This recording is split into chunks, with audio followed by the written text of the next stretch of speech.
America के California राज्य में स्थित लॉस एंजलिस में लगी आग ने जबरदस्त तबाही मचाई है। सोशल मीडिया और न्यूज चैनलों के फुटेज में दमकल कर्मियों को जान पर खेलकर आग बुझाने की कोशिश करते देखा जा सकता है।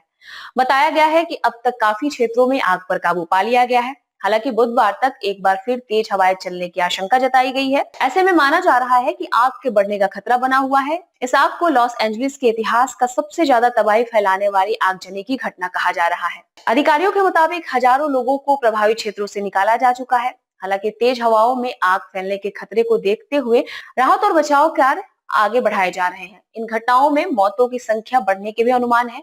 ऐसे में ये जानना बहुत अहम हो जाता है कि आखिर अब तक आग फैलने की इन घटनाओं में कितनी तबाही मची है। आग की चपेट में आकर अब तक कितने जाने गए हैं और कितने लोग लापता हुए हैं। इसके अलावा आग को अब तक बुझाया क्यों नहीं जा सका है और अब तक इस मामले में कौन जिम्मेदार है। आखिर उनके खिलाफ कार्रवाई हो रही है या नहीं। लॉस एंजलिस की आग से अब तक मौत का नुकसान का जो आंकड़ा है वो क्या है, चलिए जानते हैं।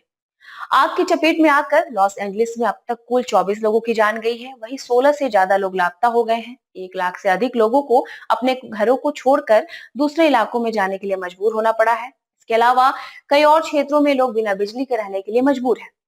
एक्यूवेदर के शुरुआती अनुमान के मुताबिक लॉस एंजलिस में लगी यह आग अमेरिकी इतिहास में आर्थिक नुकसान के लिहाज से सबसे महंगी साबित हो सकती है।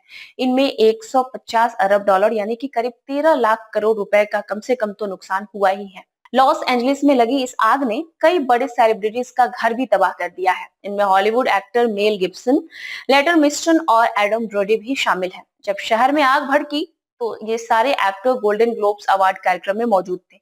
इनके अलावा मॉडल और एक्ट्रेस पेरिस हिल्टन का भी घर आग में खाक हुआ है।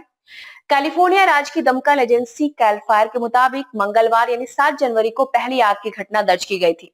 तब से लेकर अब तक कई अलग अलग जगहों पर आग लग चुकी है। इसमें लॉस एंजलिस काउंटी का 40,000 एकड़ का इलाका जल चुका है। गौरतलब है कि अमेरिका में चक्रवाती तूफान की तरह ही आग के भी नाम रखने का चलन है।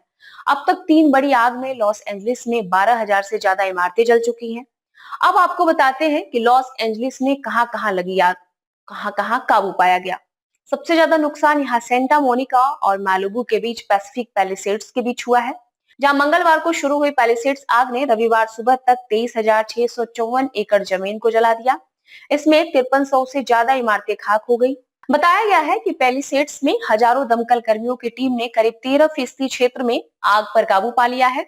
हवा की वजह से फिलहाल आग पूर्व की तरफ बढ़ रही है और इससे पड़ोस के ब्रेंटवुड पर सबसे ज्यादा खतरा पैदा हो रहा है, जहां दुनिया के सबसे लोकप्रिय आर्ट म्यूजियम गेटी सेंटर मौजूद है। इसके अलावा लॉस एंजलिस के उत्तर में ही अल्टाडोना और पैसाडेना के बीच लगी ईटन आग ने जबरदस्त तबाही मचाई है। क्षेत्र के मामले में पैलिसेड्स से कम होने के बावजूद यह ज्यादा घातक रही है। कुल 26 मौतों में से 16 मौतें ईटन में लगी आग की वजह से हुई है। इस आग से 14,000 एकड़ का इलाका जो है वो तबाह हो चुका है। लॉस एंजलिस में आग से जो 12,000 इमारतें तबाह हुई है उसमें से 7,000 इमारतें ईटन में ही है। हालांकि आग के 27% हिस्से पर काबू पा लिया गया है। तो ये थी लॉस एंजलिस से जुड़ी हुई खबर। और भी देश दुनिया की तमाम खबरें हम पीपीएम टाइम्स के माध्यम से आपको साझा करते रहेंगे। आप देखते रहिए हमारे साथ। मैं थी आपके साथ सृष्टि।